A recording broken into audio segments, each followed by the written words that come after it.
psicóloga del ámbito público de salud. Mi tonada denota mi origen, si bien yo vengo desde Formosa y hablar de mi quehacer profesional en Formosa, soy tucumana y me formé en la Universidad Nacional de Tucumán.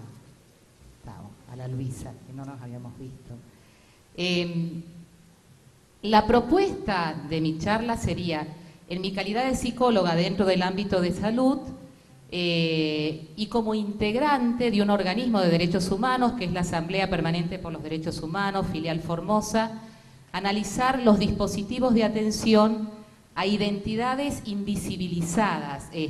Cuando yo anecdóticamente traía hoy el título de mi charla, tenía que ver con esta matriz colonial de la que vos hablabas y de cómo están impregnadas nuestras maneras de pensar, de mirar el mundo, de entender el poder, la autoridad, la ley y el conocimiento. También son realidades a nivel del discurso, no son azarosas las palabras que utilizamos. Por eso me llamó mucho la atención la confusión, porque en realidad en el programa yo aparezco dando una charla que tiene que ver con las identidades incivilizadas. Yo quería hablar de las identidades invisibilizadas. Digo justamente cómo esta matriz colonial de la que venimos hablando la aportamos más allá de nosotros mismos y qué necesidad tenemos permanentemente, y más quienes trabajamos en el ámbito de la salud y particularmente el ámbito de la salud mental, problematizar nuestras prácticas y reflexionar críticamente acerca de las palabras que usamos que al mismo tiempo dan sustento a las cosas que hacemos. La idea era, yo vivo en una provincia que en su Carta Magna se declara como multiétnica y pluricultural.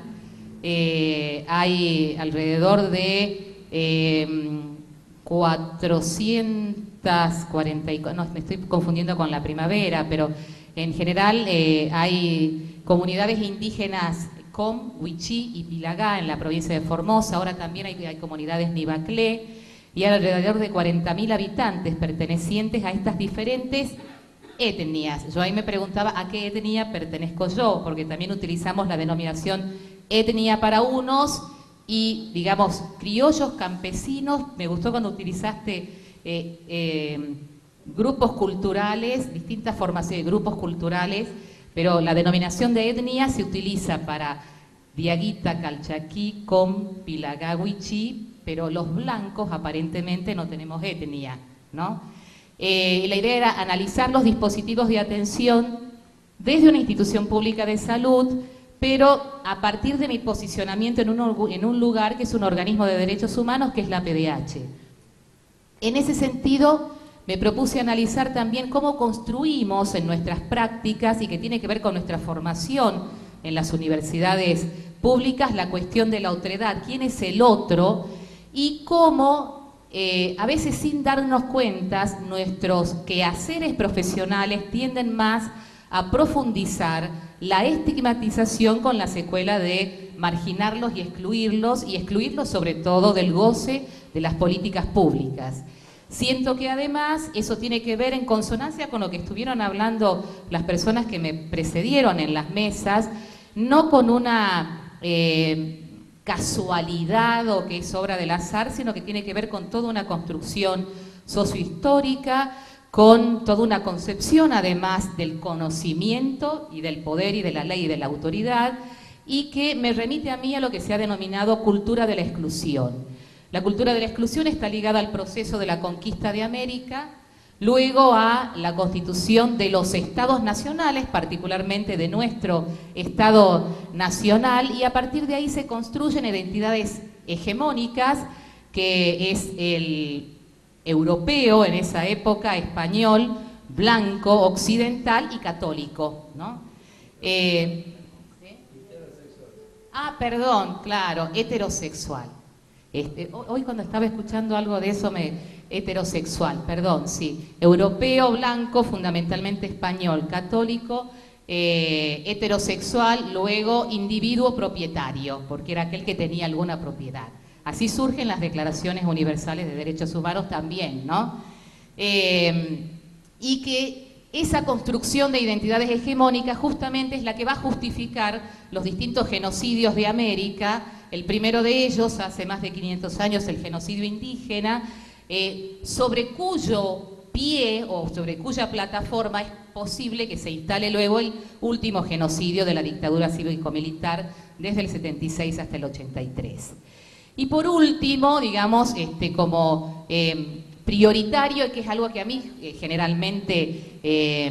me urge, poner en el centro de la escena el tema de la identidad.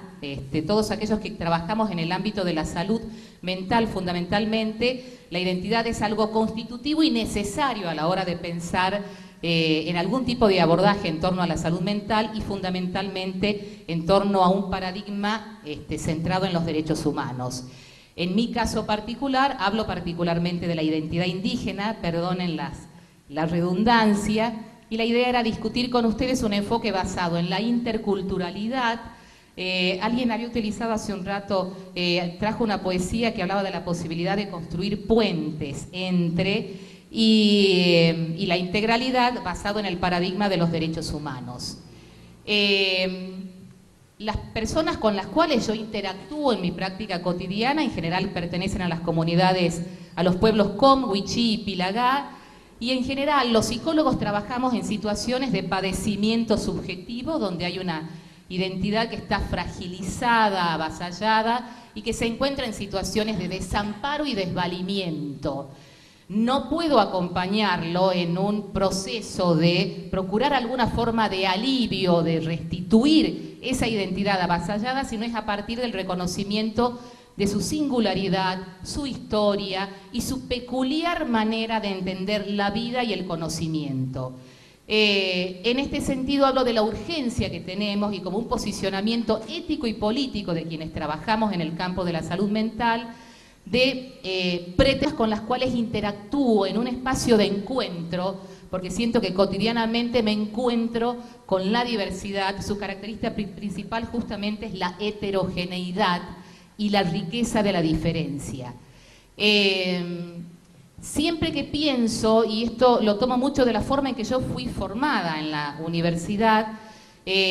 trato de ligar el tema de cómo nos constituimos, cómo llegamos a ser quienes somos, y siempre debo atender a la relación entre el orden sociohistórico, lo económico, lo institucional y la vida cotidiana de las personas. De tal manera que siempre que intento pensar en términos de un sujeto individual, de una persona y de un colectivo, siempre lo pienso en relación con el tipo de Estado, con una determinada organización social, política y económica, los saberes y las prácticas predominantes en cada época, las disciplinas que se abocaron al estudio de las subjetividades y las instituciones en las cuales se apoyaban.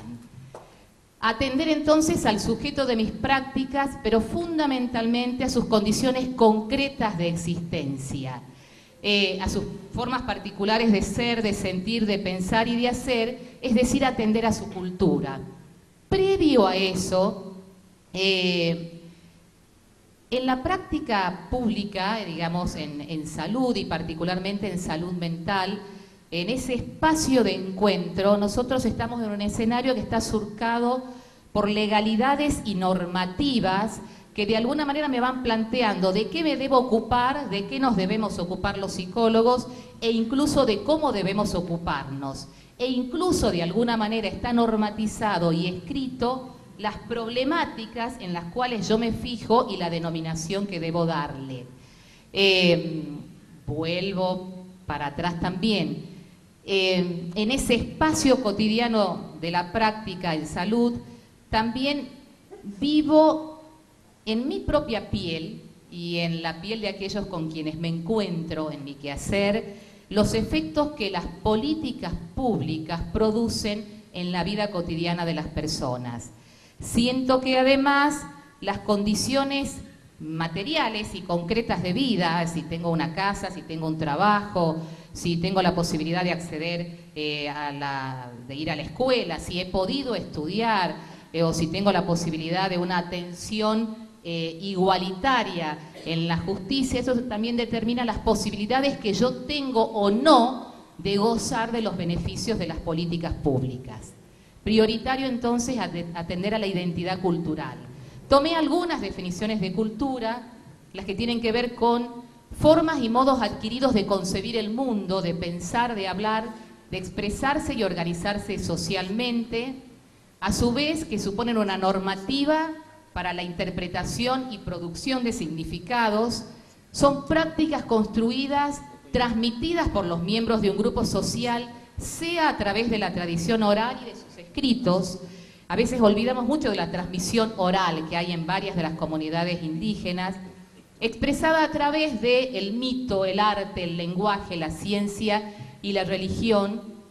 pero que es viabilizada fundamentalmente desde aquellas instituciones que vienen desde la época de la colonia, que tienen normas acerca de cómo deben ser los intercambios entre los humanos, la familia, la escuela y la iglesia fundamentalmente. ¿Qué hacer para evitar la invisibilización de las identidades?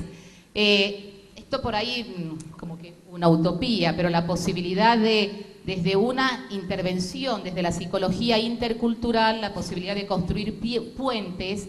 donde pueda integrar los elementos heterogéneos sin perder su especificidad, cuya contracara es cuando asimilo lo diverso, elimino sus tradiciones propias y lo asimilo al modelo de una sociedad dominante y de una identidad hegemónica. Por ende, como resultante, podré tener dos identidades: una identidad propia, histórica, temporal, habitada y sentida por mí, o una identidad ajena, que es una máscara que niega su origen, desgajada, oculta, ahistórica y que tiene un alto costo para la salud mental. ¿Ya tengo que terminar? Me muero.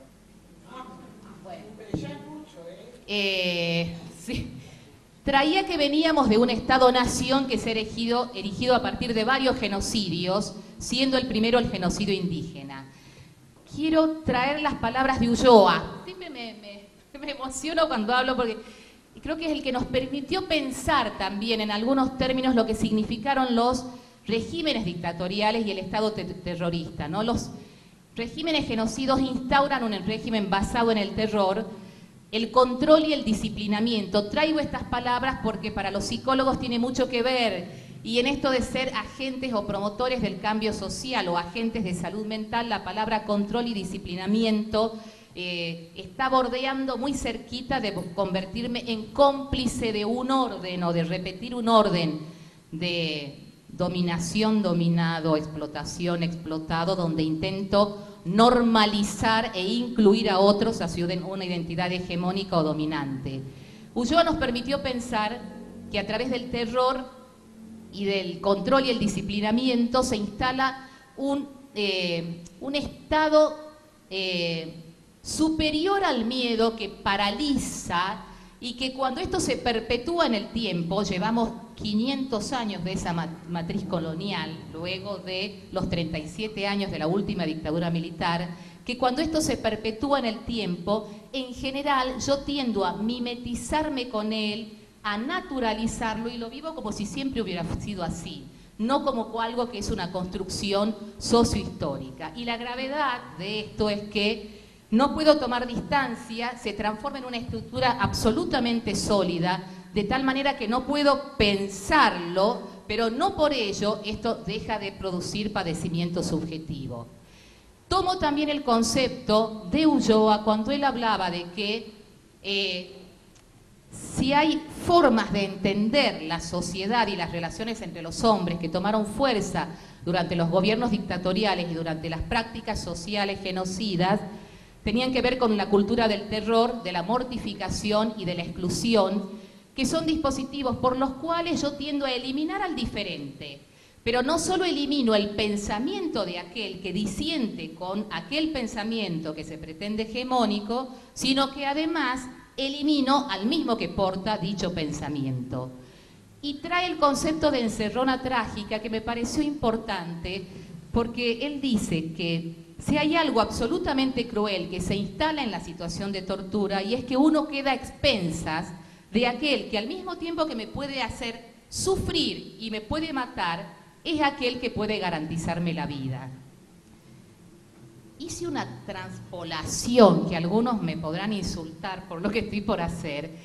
o una transposición didáctica, no sé cómo se llamará, a lo que pasa muchas veces en las comunidades indígenas en torno a la posibilidad de ser beneficiados o no por ciertas políticas públicas, porque tomo el concepto de clientelismo, población cautiva y la posibilidad de ser o no beneficiario de las políticas públicas.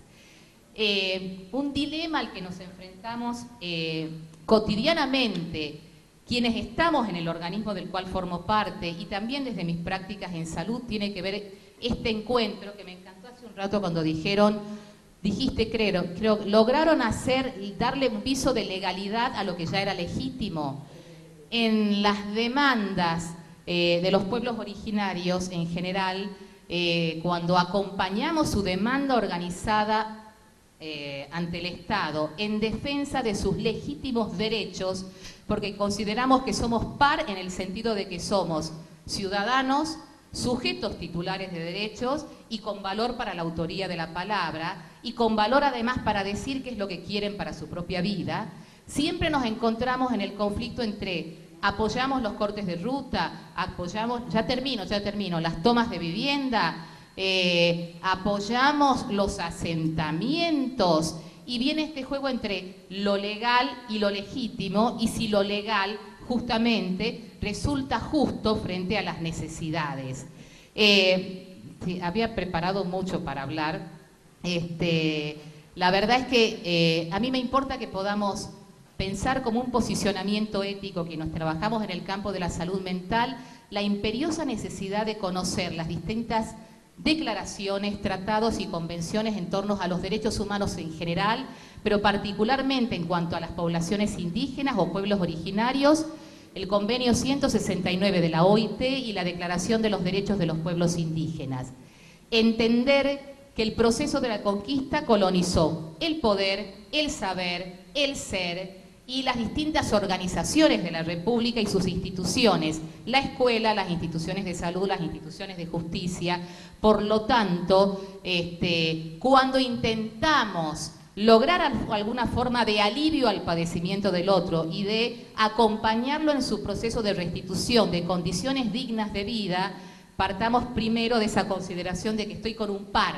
que al mismo tiempo es parecido, semejante, pero también es diferente y aprendamos a enriquecernos de las diferencias. El material que yo había preparado queda a disposición de todos. Yo había tomado algo sobre el concepto de discriminación y cómo alguien llega a transformarse en un sujeto peligroso y cómo ese sujeto peligroso, a partir de características muchas veces imaginarias,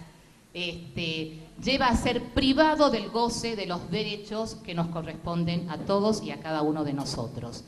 Queda a disposición de ustedes, la verdad que yo siempre se me va en el tiempo. Yo quería traer simplemente las palabras, hubo un corte de ruta, Wichí, que duró 60 días en el año 2009, en el cual murieron 2 integrantes de la comunidad. Murieron por el frío y por la lluvia, pero en realidad murieron porque ya venían también con varias patologías crónicas que tenían que ver con condiciones devastadoras de existencia. En ese momento, Abel Sarabia, que era de la Interwichí, dijo: hacemos esta protesta como llamado al pueblo para decir basta de promesas, basta de decirnos que nosotros no existimos. ¿Sí? Por la existencia.